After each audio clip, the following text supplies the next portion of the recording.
Very often, when people ask me what I do, and I say I'm an archaeologist and I work on West African empires, I get very puzzled looks.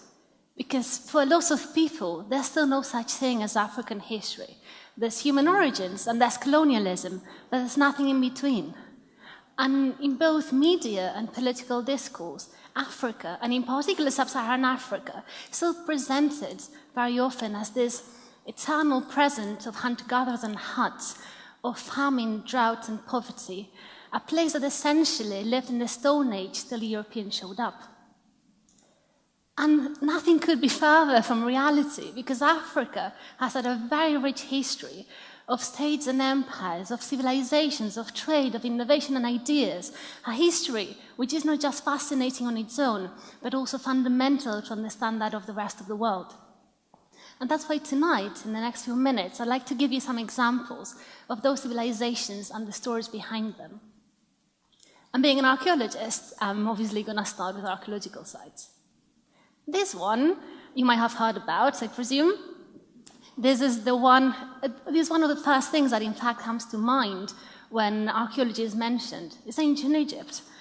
And this is also the one African civilization that tends to make it in our history books.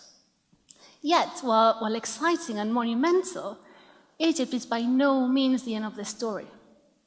For example, 2,000 kilometers south of the previous picture, we encounter this, the Royal Pyramids of Mary in Sudan. And there's over 300 pyramids in Sudan, far more than there are in Egypt. These were built by the rulers of Kush, which was already a great civilization by the time the city of Rome was founded. It survived the Roman invasion and was still there by the collapse of the Roman Empire. So we keep going southeast, going to Aksum, the capital of the kingdom of the same name. And this became the largest power in the region after the collapse of Kush. Its monumental ruins feature things like the giant stela you can see here, including a 27-meter-high one, which is the largest structure of its sort in the whole world. The site also includes tombs and obelisks and castles. Also in Ethiopia, like Aksum was, are the 11 churches at Lalibela. And these are churches that were literally carved out of the living rock and communicated with each other through subterranean passages. These were built, or rather carved, in the 12th and 13th centuries by the local ruler as a way of creating a new Jerusalem, once Muslim expansions had hindered the traditional pilgrimages to actual Jerusalem. And all these churches are still places of pilgrimage today. Further south, in current Tanzania, we can visit the town of Kilwa Kisiwani, which was a central port in the Indian Ocean trade from the 9th century onwards, a central piece that connected the African interior with the coast, with Arabia, with India, with China and beyond. And Kilwa was visited in the 14th century by the Arabic traveler Ibn Battuta, who described it as one of the most beautiful cities in the world. And this was a man that had actually traveled the world. He'd been throughout Europe, Asia, and Africa, so a pretty well-informed opinion. Kilwa's mosque, which you can see here, was built out of coral stone and had domes and vaults decorated with Chinese porcelain.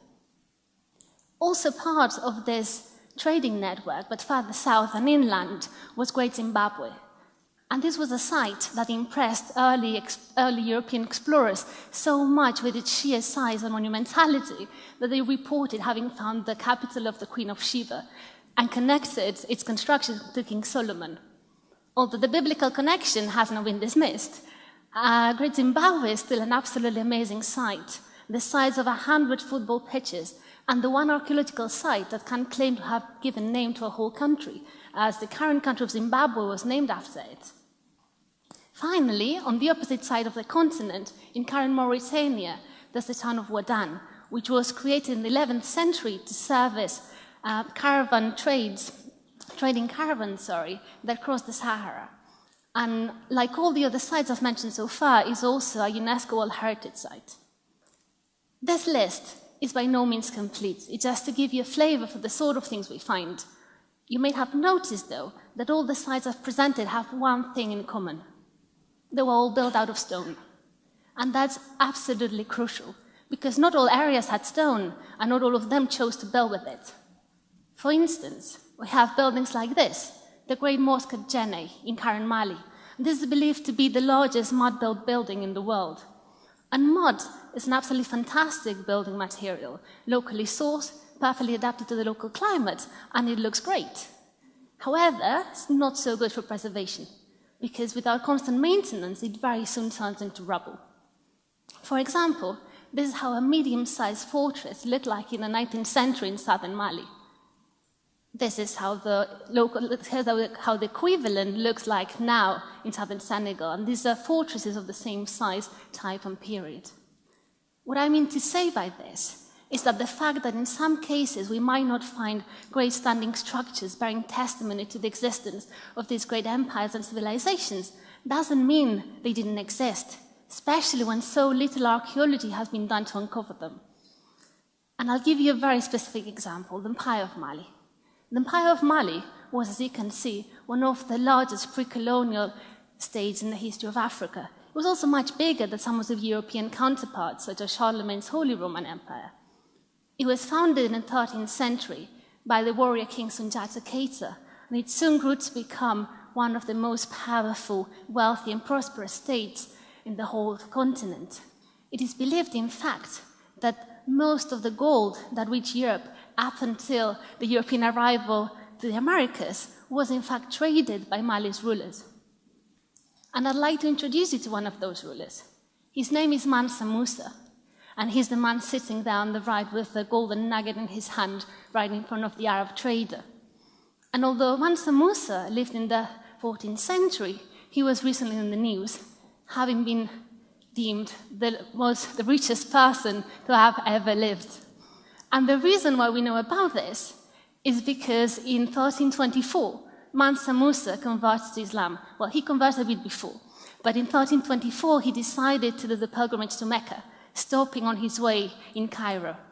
And he didn't exactly travel light. Wherever he stopped for the night, he built a mosque. There's a lot of nights between Mali and Mecca. In addition to this, he carried so much gold with him that he devalued the price of gold in Cairo for several decades after his visit. So it is thanks to visits like this and to the reports that Arabic traders and scholars like the one in the picture there wrote about them that we have a lot of information about Mali Empire. We know it had a very complex system of unwritten administration, of tax collection, and of diplomatic protocols. We also know it had a very substantial and well-equipped army and a complex state ideology. And yet, despite all this greatness and complexity, I have no great pictures to show you of Mali's towns and monuments like the ones I showed before. And yes, it's true, we still haven't found Mali's capital. We don't even know if it had one or several, and it's perfectly possible that if we find it, I'll be able to come back to you with jaw-dropping spectacular pictures of Mali's capital. But I seriously doubt it, because the truth is, unbaked mud architecture doesn't make for dramatic archaeology, regardless of the size and importance of the civilization that built it. So, it is true, reconstructing Africa's past poses some serious challenges. Most of its great civilizations didn't rely on writing, leaving us with without one of the most important sources of information.